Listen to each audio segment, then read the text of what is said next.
Hello बच्चों, स्वागत है आपका अपने YouTube चैनल बीमार्स पर। तो आज जो है हम लोग क्लास 11th का एक्सरसाइज 2.1 को देखेंगे। जैसा कि हमने पिछली वीडियो में एक्सरसाइज 2.1 बहुत ही बेहतरीन और बहुत ही शानदार तरीके से आपको दिया है और आप लोग उम्मीद करते हैं आप लोग उसको समझ पाए होंगे बहुत ही शानदार तरीके से। आज उसी का आगे हम लोग 2.2 की बात करेंगे। जैसा कि 2.2 आपका संबंध है और संबंध जो है आपका क्लास 11th में भी बहुत ज़्यादा इम्पोर्टेंट होगा, क्योंकि वहाँ पर आपको पढ़ने पड़ेंगे और ये आने वाले और भी एग्ज़ामों के लिए बहुत ही ज़्यादा ज़रूरी टॉपिक है। तो संबंध को हम समझेंगे कि क्या कौन सा रिलेशन जो है आपका संबंध है, और उसमें आप जानेंगे प्रांत, परिसर, सहप्रांत के बारे में भी बहुत ही शानदार और बहुत ही बेहतरीन तरीके से। तो आइए समझते हैं हम लोग संबंध के बारे में। तो संबंध को हम एक एग्जाम्पल के द्वारा समझाते हैं। देखिए साथियों, अगर मैं संबंध की बात करूं तो देखिए, यदि आपके पास एक समुच्चय ए दिया हो, यदि आपके पास एक समुच्चय ए दिया हो, तो ये समुच्चय ए जो होगा, समुच्चय ए के साथ जो संबंध होगा, आपका जो रिलेशन होगा, वो सबसेट होगा ए का क्रॉस प्रोडक्ट ए के साथ लेंगे उसका। ठीक है। दूसरा, अगर मान लीजिए आपके पास दो सेट होते हैं, दो समुच्चय होते हैं ए और बी, तो इनके साथ जो संबंध होता है तो ये ए क्रॉस बी का, यानी इन दोनों के क्रॉस प्रोडक्ट का संबंध होगा। जैसे इसी को मैं अगर एग्जाम्पल के द्वारा समझाऊं, आपको एक उदाहरण लेकर के समझाऊं इस बात को, तो थोड़ा समझिएगा। मान लीजिए मैं आपके सामने दो एग्जाम्पल लिख रहा हूं। पहले एक समुच्चय ए ले रहा हूं। आपके पास एक समुच्चय ए है जिसके अवयव 1, 2 और 3 है। 1, 2 और 3 है। मैं एक संबंध आर ले रहा हूं इस प्रकार से कि 1,1, 1,2 और 2,3, ये आपका एक संबंध है। दूसरा मैं संबंध R2 ले रहा हूं, यह आपका 1,1, 2,4 और 1,3 है। ये दोनों में से कोई एक संबंध है और दूसरा संबंध नहीं है, तो हम उसे चेक करेंगे कौन संबंध है और कौन संबंध नहीं है। तो देखिए दोस्तों, कैसे करेंगे। तो सबसे पहले मेरे पास जो एक आव्यूह सारणी की बात कर रहा हूं, जो आपके पास एक यहाँ पर संबंध समुच्चय है, उसको हम क्या करेंगे, ए क्रॉस ए निकालेंगे इसमें। तो ए क्रॉस ए निकालिए, ए क्रॉस ए। तो ए क्या है आपका 1, 2, 3, क्रॉस बी क्या हो जाएगा 1, 2, 3। आप इनका क्रॉस प्रोडक्ट लीजिए, तो क्रॉस प्रोडक्ट में क्या हो जाएगा, 1 का 1 के साथ संबंध, 1 का 2 के साथ, 1 को 3 के साथ ले लेंगे, फिर 2 को 1 के साथ लेंगे, फिर 2 को 2 के साथ ले लेंगे, 2 को 3 के साथ ले लेंगे। उसके बाद हम लोग 3 को 1 के साथ लेंगे, 3 को 2 के साथ ले लेंगे और 3 को 3 के साथ ले लेंगे। तो इस प्रकार से ये आपका एक क्रॉस ए निकल गया। तो देखिए ये संबंध है कि नहीं है। इस पहले वाले को अगर मैं चेक करूं तो ए का ए के साथ संबंध है। देखिए ए क्रॉस ए में है, 1,2 भी ए क्रॉस ए में है, 2,3 भी आपका ए क्रॉस ए में है, यहां पर है। यानी कि ये पहला वाला क्या है, आपका संबंध है। दूसरा R2 है, 1,1 ठीक है, 2,4 इसमें नहीं है। तो 2,4 इसमें नहीं है, तो ये संबंध नहीं है, ये संबंध नहीं है। ठीक है, समझ में आई बात। ले लीजिए आप इसका स्क्रीनशॉट। फिर आते हैं हम लोग प्रांत, परिसर, सहप्रांत की तरफ। चलिए अब हम लोग आते हैं प्रांत, परिसर, सहप्रांत की तरफ, उसको समझने का प्रयास करते हैं। दोस्तों मान लीजिए आपने यहां पर, मैंने कहा टॉपिक आपका होगा प्रांत, सहप्रांत, प्रांत, सहप्रांत और परिसर। परिसर, तीन बातें आपके पास होंगी। तो प्रांत आप किसको कहेंगे, डोमेन को। इंग्लिश में इसको डोमेन बोला जाता है, और इसको आप बोलेंगे इंग्लिश में कोडोमेन, कोडोमेन, और इसको आप इंग्लिश में बोलेंगे रेंज। थोड़ा सा इंग्लिश भी जानते रहिए। तो प्रांत, परिसर, सहप्रांत, ये क्या होता है इसको हम लोग जानेंगे। थोड़ा सा देखिए, मैं एक एग्जाम्पल आपके सामने लिखता हूं, एक एग्जाम्पल के द्वारा ही मैं इसको बताऊंगा कि प्रांत, परिसर, सहप्रांत क्या है। ठीक है, चलिए इसको समझते हैं। देखिए भाई, मान लीजिए आपके पास एक रिलेशन है इस प्रकार से 1,2, 2,3, 3,4, 4,5। तो इसमें आपसे पूछा जाए प्रांत, परिसर, तो प्रांत को समझने के लिए सबसे पहले आप क्रमित युग में समझिए। क्रमित युग्म। तो क्रमित युग्म की अगर हम बात करें तो क्रमित युग्म क्या होगा आप इसको जानिएगा। तो क्रमित युग्म कैसे होगा इसको जानते हैं। तो क्रमित युग्म हमने बताया है इसके पहले वीडियो में आपको कि क्रमित युग्म आपका x, y के रूप में लिखा जाता है, यानी पहले x वाले को लिखा जाता है फिर y वाले को लिखा जाता है। तो दोस्तों ये जो रिलेशन है आपका क्रमित युग्म में ही लिखा हुआ है। तो मैं यहाँ अगर प्रांत की बात करूं तो प्रांत जो आपका होता है वो x वाले को कहा जाता है और परिसर जो आपका होता है वो y वाले को कहा जाता है। यानी कि यहाँ प्रांत और परिसर की बात हो गई। x वाला जो होगा वो प्रांत होगा, y वाला जो होगा वो परिसर होगा। तो यहाँ पे अगर मैं प्रांत की बात करूं तो आपका प्रांत क्या हो जाएगा, प्रांत x वाला। तो यहाँ x के स्थान पर 1 है, यहाँ पर 2 है, यहाँ 3 है और यहाँ पर 4 है, यानी कि ये प्रांत हो गया।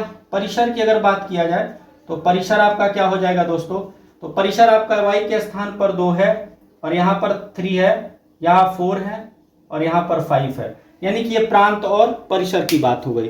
तो इस प्रकार से प्रांत और परिसर कैसे निकाला जाएगा ये आपने समझ रखा है। अब मैं आपको सहप्रांत की तरफ ले चलूंगा। फिलहाल आप इसका स्क्रीनशॉट ले लीजिए, फिर एक और एग्जाम्पल के द्वारा मैं सहप्रांत को समझाने का प्रयास करूंगा। चलिए स्क्रीनशॉट हो गया होगा, मैं इसको इरेज कर दे रहा हूं। आते हैं आगे हम लोग सहप्रांत को समझने के लिए, प्रांत और परिसर को फिर एक और बेहतरीन ढंग से समझने के लिए। मान लीजिए आपके पास एक संबंध इस प्रकार से दिया है, आर सच दैट ए से बी में एक संबंध है। थोड़ा ध्यान से समझिएगा इस चीज को। तो यहां आपका ये दो चीजें हैं, यहां 1 2 3 4 5 6, ये आपका A B C D E F G इस प्रकार से है। मान लो कि ए का संबंध 1 का संबंध 1 से है, 2 का संबंध बी से है, 3 का संबंध फिर से आपका ए से ही है, फिर ये आपका सी से है, इसके बाद ये आपका डी से है, ये आपका ई से है। इस प्रकार से इनका संबंध। तो इसमें जो है देखो भाई, इस वाले पार्ट को आप प्रांत बोलेंगे, इसको क्या बोलेंगे, प्रांत। और इसको क्या बोलेंगे, इसको आप सहप्रांत बोलेंगे। क्या बोलेंगे, सहप्रांत। सहप्रांत देखो ये इसका इनपुट है तो ये आउटपुट है, यानी कि कुछ इन कर रहे हैं तो कुछ आउट हो रहा है। ठीक है, यानी कि अगर मैं यहां से प्रांत की बात करूं दोस्तों, तो यहां प्रांत की अगर हम बात करें तो प्रांत आपका क्या हो जाएगा, प्रांत आपका 1 2 3 4 5 6 हो जाएगा। 1 2 3 4 5 6 यह प्रांत हो गया।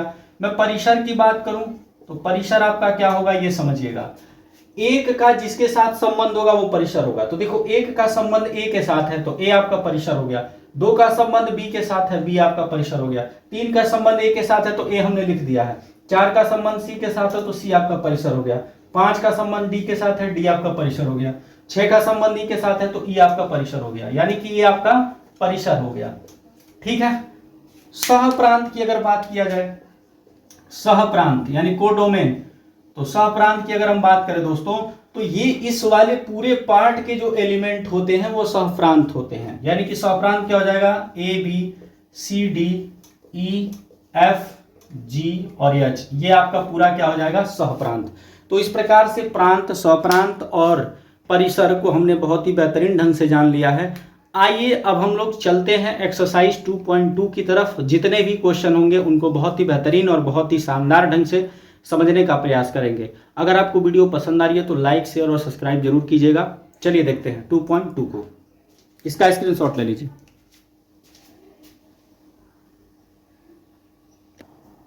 हाँ तो बच्चों क्वेश्चन नंबर 1 आपके सामने लिखा हुआ है, एक समुच्चय है, ए दिया हुआ है 1 2 3 डॉट डॉट डॉट 14 तक है।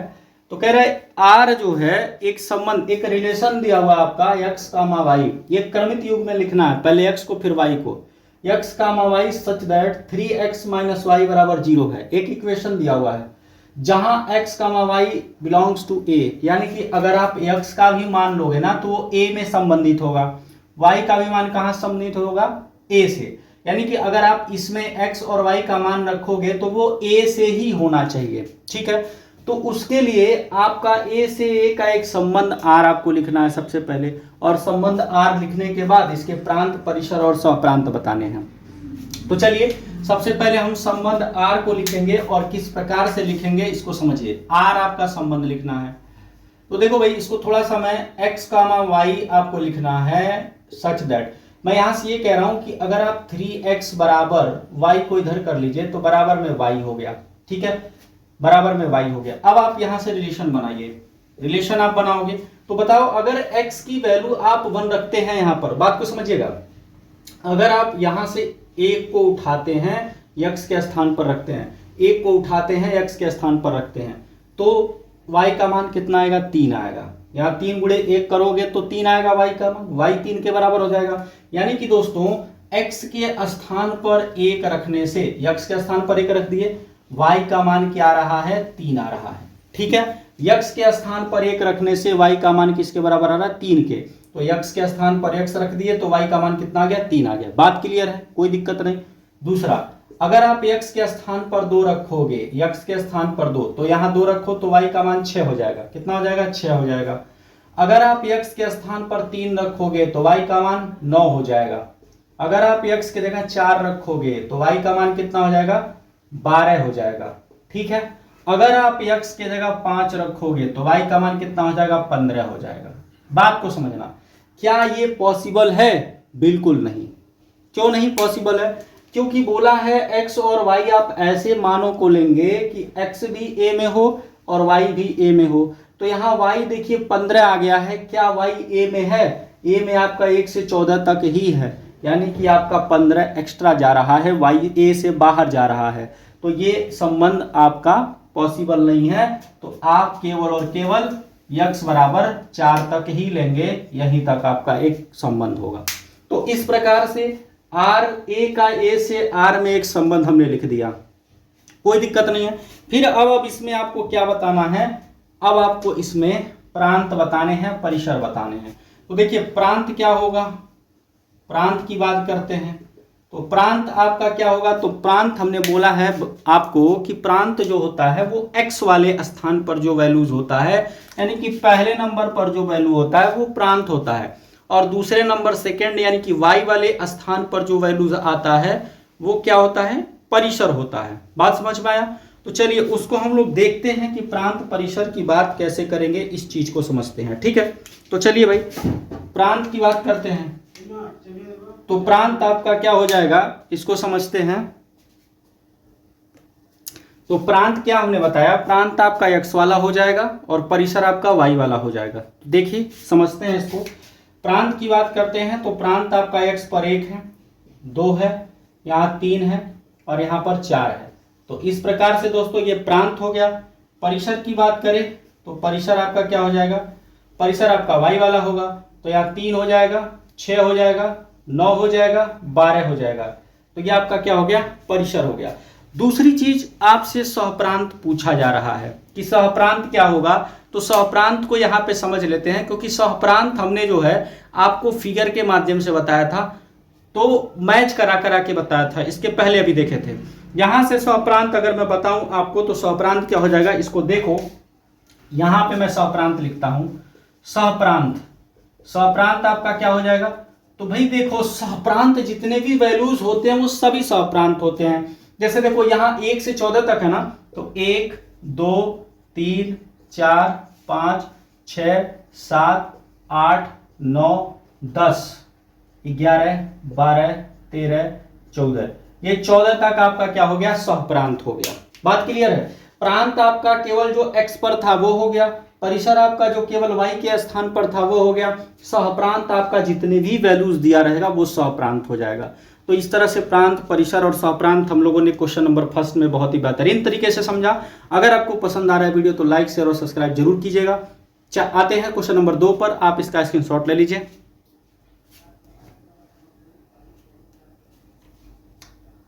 चलिए क्वेश्चन नंबर 2 साथियों बहुत ही बड़ा क्वेश्चन है, मैं थोड़ा सा पढ़ के समझाने का प्रयास करता हूं। आप बुक लेकर के जरूर बैठें, क्योंकि किताब लेके आप बैठेंगे तो ज्यादा बेहतर तरीके से क्वेश्चन आप देखते जब रहेंगे तो अच्छे से समझ में आएगा। तो जैसा कि क्वेश्चन नंबर 1 आपके सामने बोल रहा है कि एक प्राकृतिक संख्याओं के समुच्चय पर r जो है, देखिए एक प्राकृतिक संख्याओं पर समुच्चय r आपका यानी कि एक रिलेशन दे रखा है, वो किस प्रकार से है, वो दिया हुआ है x comma y such that y बराबर दिया है x प्लस 5, यक्स संख्या 4 से कम, बोला है x जो है संख्या 4 से कम, x संख्या 4 से कम एक प्राकृतिक संख्या है, एक प्राकृत संख्या है, ठीक है, प्राकृतिक संख्या है। और बोल रहा है x कॉमा वाई जो है वो बिलोंग कर रहा है नेचुरल नंबर यानी प्राकृतिक संख्या में, द्वारा एक संबंध R इस प्रकार परिभाषित है। इस संबंध को रोस्टर रूप में आप लिखिए और इसके प्रांत और परिसर को बताइए। तो क्या करना है, पहली बात आपको रोस्टर रूप में लिखना है इस संबंध को, रोस्टर रूप में। दूसरा प्रांत क्या होगा और परिसर क्या होगा आपको ये बताना है, परिसर। तो इसको हम समझते हैं। तो देखिए R आपको जो x और y लेना है वो प्राकृतिक संख्या से लेना है, उसके लिए आपको एक संबंध R स्थापित करना है।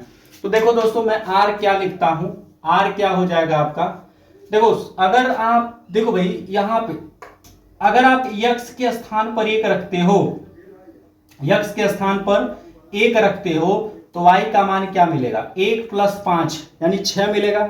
अगर x के स्थान पर 1 रखेंगे तो y की वैल्यू कितनी हो जाएगी, 6 हो जाएगी। दूसरी बात अगर मैं x के स्थान पर 2 रखूंगा, यहां पर x के स्थान पर 2 तो y का मान कितना हो जाएगा, 2 प्लस 5 यानी कि 7 हो जाएगा, ठीक है। अगर आप x के स्थान पर 3 रखोगे तो y का मान 8 हो जाएगा। अगर आप x के स्थान पर 4 रखोगे तो y का मान 9 हो जाएगा। इस प्रकार से 4 देखिए x की संख्या, x जो है संख्या 4 से कम एक प्राकृतिक संख्या है, 4 से कम ही लेना है आपको, 4 नहीं लेना है। देखिए x का जो मान है बोला है यहाँ पर x की जो वैल्यू आप लेंगे वो 4 से कम लेंगे, 4 से कम यानी कि 1 2 3 आप यही ले सकते हैं। x का जो मान आप लेंगे वो क्या लेंगे, 1 2 3 ही ले सकते हैं। बात समझ में आया। तो देखिए इस प्रकार से आपका एक संबंध स्थापित हो गया। अब आप इसमें प्रांत की बात करिए तो प्रांत क्या हो जाएगा, x वाला जो पार्ट है तो 1 2 3 1 2 3 ये आपका प्रांत हो गया। परिसर की बात करें तो परिसर क्या हो जाएगा, तो परिसर आपका हो जाएगा 6 7 8, 6 7 8 आपका परिसर हो जाएगा। तो इस प्रकार से ये आपका आंसर हो गया, प्रांत और परिसर। तो क्वेश्चन नंबर 2 आपका क्लियर हो गया। आते हैं क्वेश्चन नंबर 3 पर, आप इसके स्क्रीनशॉट ले लीजिए। चलिए स्क्रीनशॉट हो गया होगा। मैं क्वेश्चन नंबर 3 पे आता हूं और क्वेश्चन नंबर 3 को हम लोग समझते हैं क्या कह रहा है। देखिए क्वेश्चन नंबर 3 में बोला जा रहा है दोस्तों, क्वेश्चन नंबर 3 कह रहा है यदि a एक आपका समुच्चय दिया हुआ है 1 2 3 और 5 है, एक समुच्चय a है, दूसरा एक समुच्चय b है, एक b समुच्चय दे रखा है वो आपका है 4 6 9 आपका एक समुच्चय दिया हुआ है b।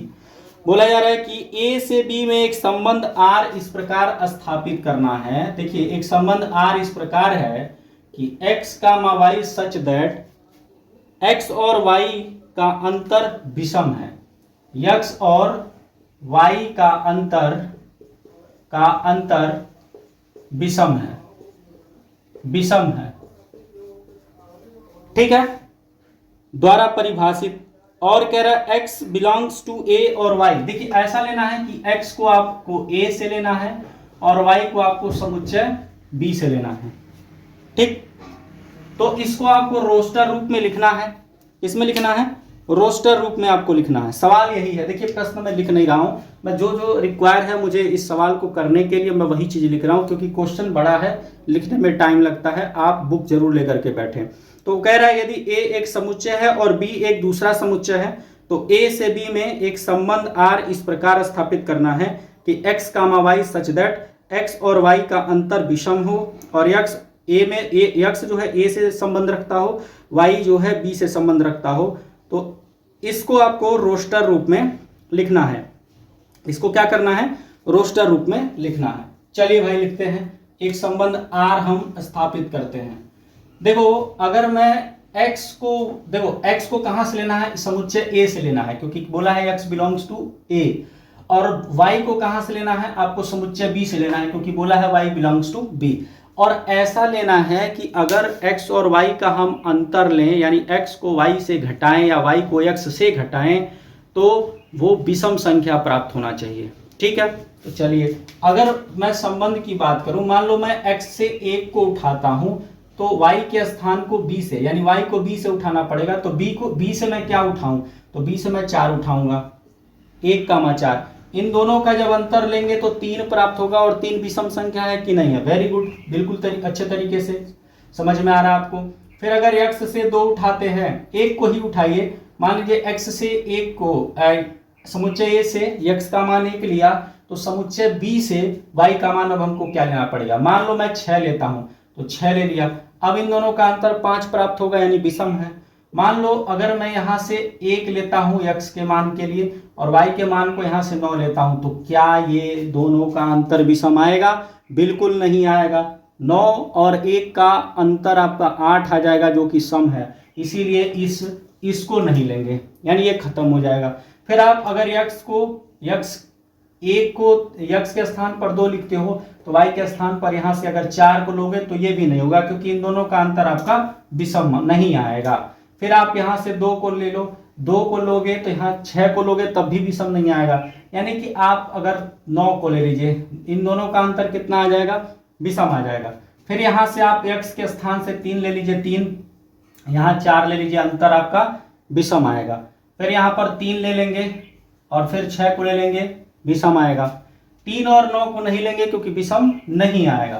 फिर मैं 5 लेता हूँ, 5 और 4 ले लेता हूँ, 5 और 6 ले लेता हूँ, 5 और 9 नहीं लेंगे, यानी कि यही आपका वो संबंध हो जाएगा जो कि x को a से लिया गया है और y को b से लिया गया है, और x और y का अंतर हर एक स्थान पर आपका विषम ही मिलेगा, सम नहीं मिलेगा। तो यही आपका क्या हो गया दोस्तों? आंसर हो गया, जो कि रोस्टर रूप में लिखना था।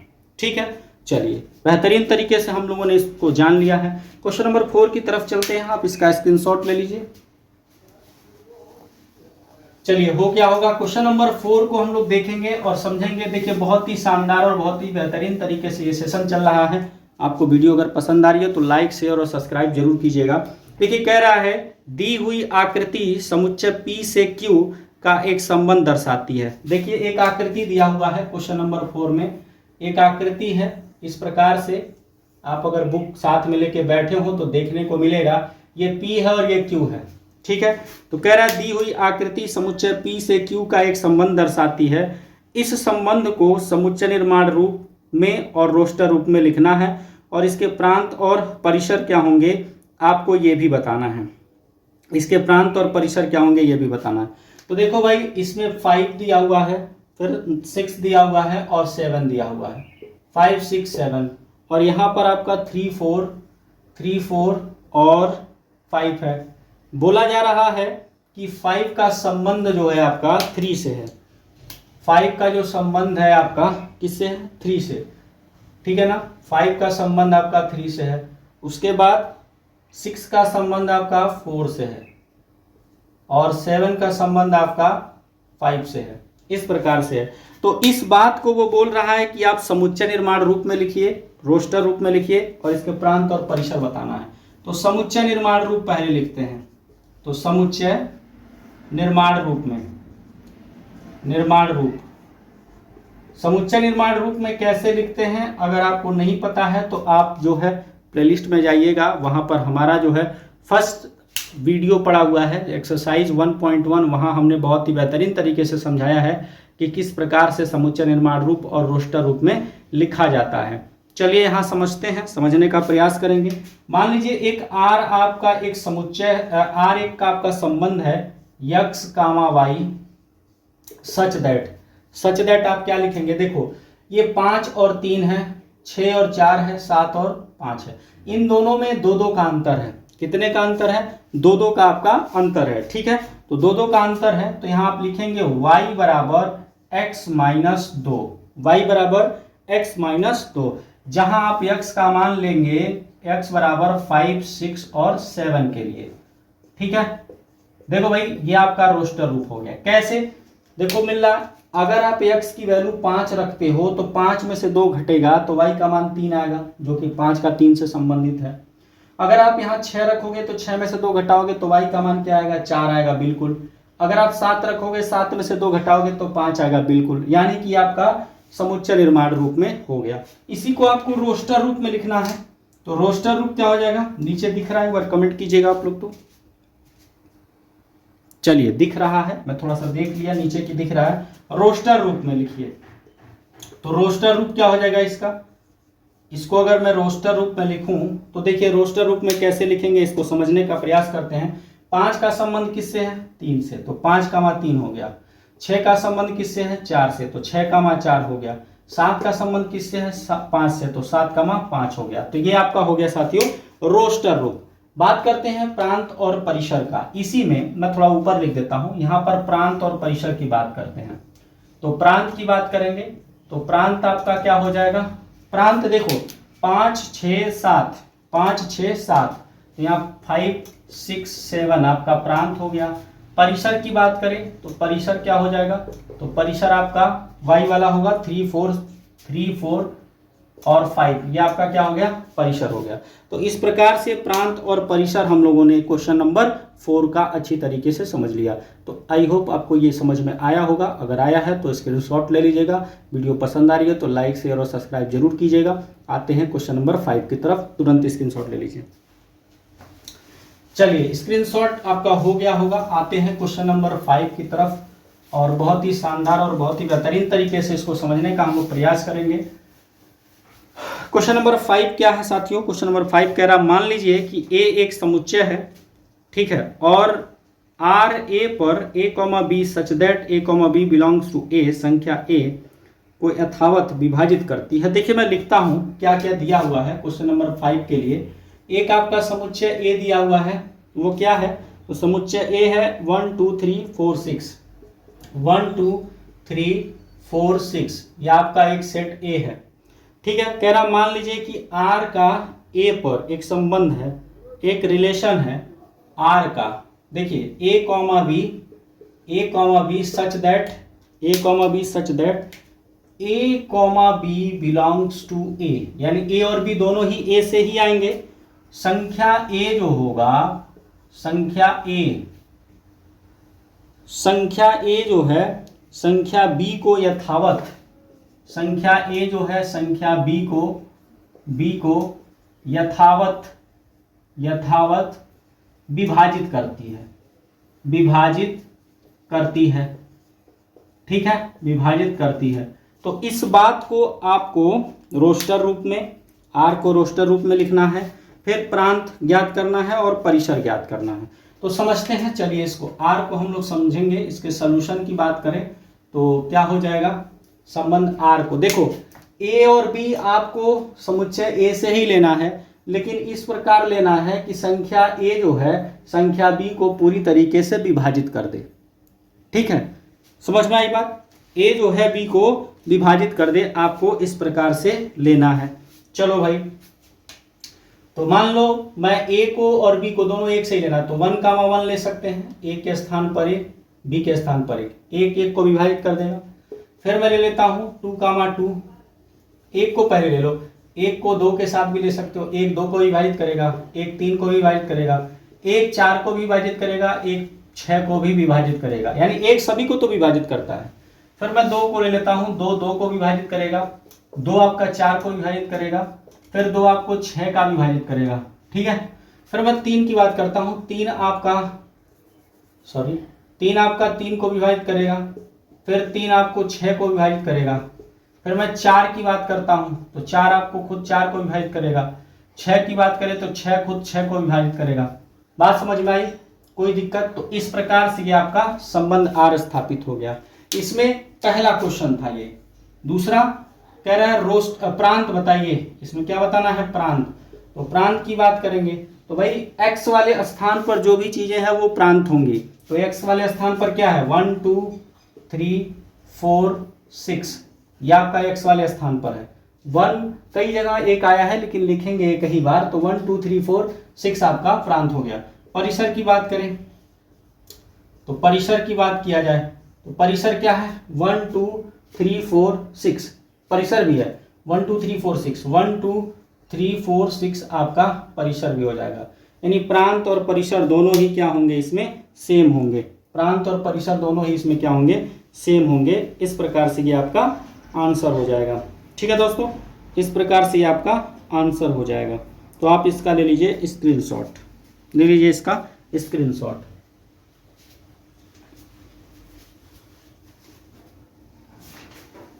स्क्रीनशॉट ले लीजिए। बस 3 क्वेश्चन और बचे हुए हैं, उनको हम लोग बहुत ही शानदार और बहुत बेहतरीन तरीके से देख लेते हैं। क्वेश्चन नंबर 6 की तरफ आते हैं और क्वेश्चन नंबर 6 आपका है, कह रहा r बराबर x, x+5 such that x belongs to 0, 1, 2, 3, 4, 5 द्वारा परिभाषित संबंध r के लिए प्रांत परिसर ज्ञात करना है। तो इसको आप कर सकते हो, ये आपका होमवर्क रहेगा। ठीक है, क्वेश्चन नंबर 6 आपका होमवर्क रहेगा। आप एक बार ट्राई कीजिएगा, नहीं होगा तो कमेंट बॉक्स में आप कमेंट कीजिएगा, मैं उसे जरूर आपको बता दूंगा। चलिए क्वेश्चन नंबर 7 पे आ जाते हैं। क्वेश्चन नंबर 7 क्या है उसको समझते हैं। क्वेश्चन नंबर 7 आपका है, कह रहा है संबंध r। देखिए एक संबंध r है, वो किस प्रकार से है कि x, x cube such that x संख्या 6 से, देखिए x संख्या 10 से कम एक अभाज्य संख्या है। 10 से कम एक अभाज्य संख्या है, एक अभाज्य संख्या है। ठीक है, एक अभाज्य संख्या है। तो इसको रोस्टर रूप में लिखना है आपको। क्या करना है, रोस्टर रूप में लिखना है। तो सबसे पहले दोस्तों इसके सॉल्यूशन को अगर हम देखें तो सबसे पहले 10 से कम अभाज्य संख्या क्या होगी वो लिख लेते हैं। तो 10 से कम अभाज्य संख्या आपकी 2 हो जाएगी, 3 हो जाएगी, 5 हो जाएगी, 7 हो जाएगी। 2, 3, 5, 7 ये आपके 10 से कम अभाज्य संख्या है। 2, 3, 5, 7। इसके बाद 11 होगा तो वो 10 से ज़्यादा हो जाएगा। 10 से कम लेना है अभाज्य संख्या। अभाज्य संख्या क्या होता है, जो एक से और खुद से के अलावा किसी से ना कटे वही अभाज्य संख्या होता है। तो ये आपका अभाज्य संख्या हो गया। अब आप इसको रोस्टर रूप में लिखोगे तो क्या हो जाएगा, देखो भाई x की वैल्यू 10 से कम है ना, तो x की वैल्यू अगर यहाँ 2 रखोगे, बात को समझना, अगर आप यहाँ 2 रखोगे तो 2 का क्यूब कितना होगा, 8 होगा। अगर आप यहाँ 3 रखोगे तो 3 का क्यूब कितना होगा, 27 होगा। अगर आप यहाँ 5 रखोगे तो 5 का क्यूब कितना होगा, 125 होगा। अगर आप यहाँ 7 रखोगे x के स्थान पर तो 7 का क्यूब कितना होगा, 343 हो जाएगा। इस प्रकार से ये आपका आंसर हो गया क्वेश्चन नंबर 7 का। बहुत ही बेहतरीन तरीके से, बहुत ही शानदार तरीके से आपको समझ में आया होगा। आइए क्वेश्चन नंबर 8 पर आते हैं। आप इसका स्क्रीनशॉट ले लीजिए। देखिए गर्मी बहुत ज़्यादा हो रही है, आप लोग के लिए गर्मी में मैं वीडियो बना रहा हूँ। अगर आपको पसंद आ रहा है वीडियो तो लाइक, शेयर और सब्सक्राइब जरूर कीजिएगा। अपने दोस्तों के पास, अपने ग्रुप में शेयर कीजिए ताकि आप लोगों का सपोर्ट मिले और मेरा भी मोटिवेशन हो, मैं भी मोटिवेशनल तरीके से आप लोगों के साथ कनेक्ट हो जाऊं और उसके बाद जो है मैं और ज़्यादा वीडियो आपको प्रोवाइड करा सकूं। चलिए स्क्रीनशॉट ले लीजिए। आते हैं क्वेश्चन नंबर 8 की तरफ। क्वेश्चन नंबर 8 क्या है उसको समझने का प्रयास करेंगे और बहुत ही शानदार और बहुत ही अच्छे तरीके से हम लोगों ने इस पूरे एक्सरसाइज को समझने का प्रयास किया है। तो क्वेश्चन नंबर 8 की तरफ आते हैं। कह रहा मान लीजिए कि a x, y, z और b 1, 2 है। a से b में संबंधों की संख्या ज्ञात करनी है। a से b में संबंधों की संख्या ज्ञात करनी है आपको। तो देखो भाई क्या दिया हुआ है, 8वें में बोला जा रहा है कि मान लीजिए a जो है, a आपका है x, y, z।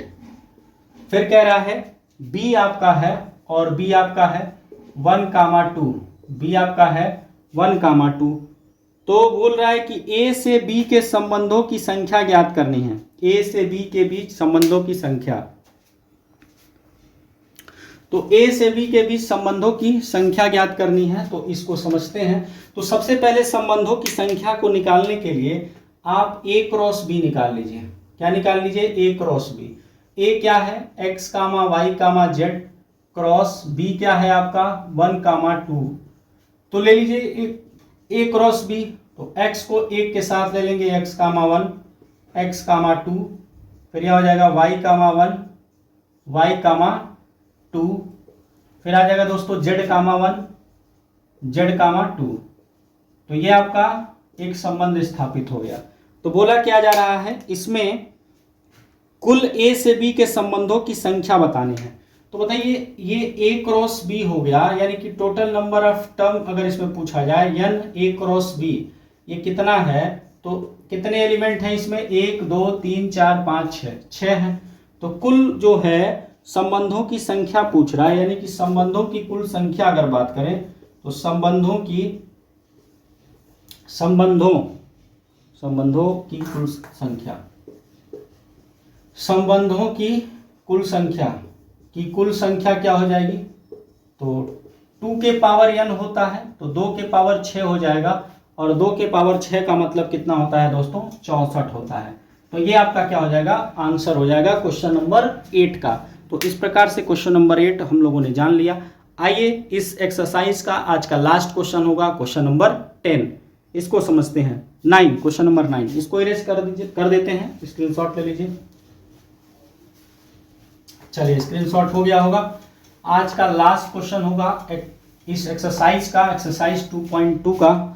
तो क्वेश्चन है, कह रहा मान लीजिए कि आर, मैं यहाँ क्वेश्चन लिख देता हूँ, क्वेश्चन नंबर 9 बोल रहा है मान लीजिए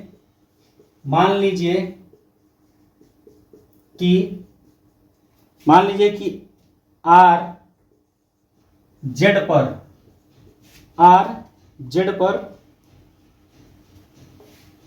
आर बराबर A comma B such that A comma B belongs to Z, और ए माइनस बी एक पूर्णांक है,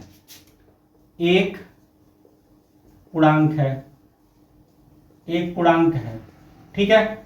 चलो भाई, द्वारा परिभाषित संबंध है, तो आर के प्रांत और परिसर आपको बताने हैं। आर के प्रांत और परिसर, तो इसके सॉल्यूशन की अगर हम बात करें तो दोस्तों इसका सॉल्यूशन क्या हो जाएगा, देखो ए कॉमा बी, ए और बी दोनों ही जेड में बिलोंग करेगा, तो ए को भी हम जेड से लेंगे, बी को भी जेड से लेंगे। बड़ा सिंपल सवाल है। अगर आप ए कॉमा, ये तो बताया नहीं है कि जेड से आप क्या क्या ले लीजिए भाई, कहाँ तक ले लीजिए, तो पूर्णांक जेड से ही आपको लेना है, यानी कि पूर्णांक है, ठीक है। तो अभी जो है आप एक लीजिए तो एक भी आपका जेड से आएगा, बी आपका जेड से आएगा, ए और बी दोनों ही जेड से आएंगे।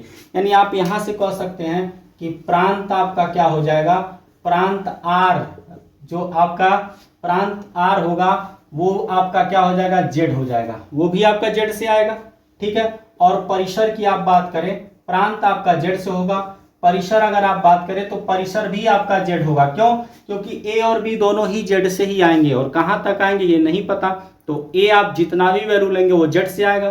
तो ए पहले स्थान पर है, यानी ए वाला पहले स्थान पर जो होगा वही तो प्रांत होगा, तो वो जेड से ही आ रहा है। बी दूसरे स्थान पर है तो वो परिसर होगा, तो परिसर भी आपका कहां से आ रहा है, बी से ही आ रहा है।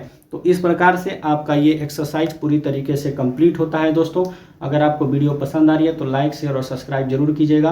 तब तक के लिए अब आने वाले वीडियो में आप अगर जो नोटिफिकेशन पाना चाहते हैं तो आप मेरे चैनल को सब्सक्राइब कर लीजिएगा, बेल आइकन दबा लीजिएगा, ताकि आपके पास सबसे पहले नोटिफिकेशन पहुंचे। फिर आते हैं बहुत ही जल्द ही आपके सामने नए एक्सरसाइज को लेकर के, बहुत ही बेहतरीन और बहुत ही शानदार तरीके से। तब तक के लिए धन्यवाद।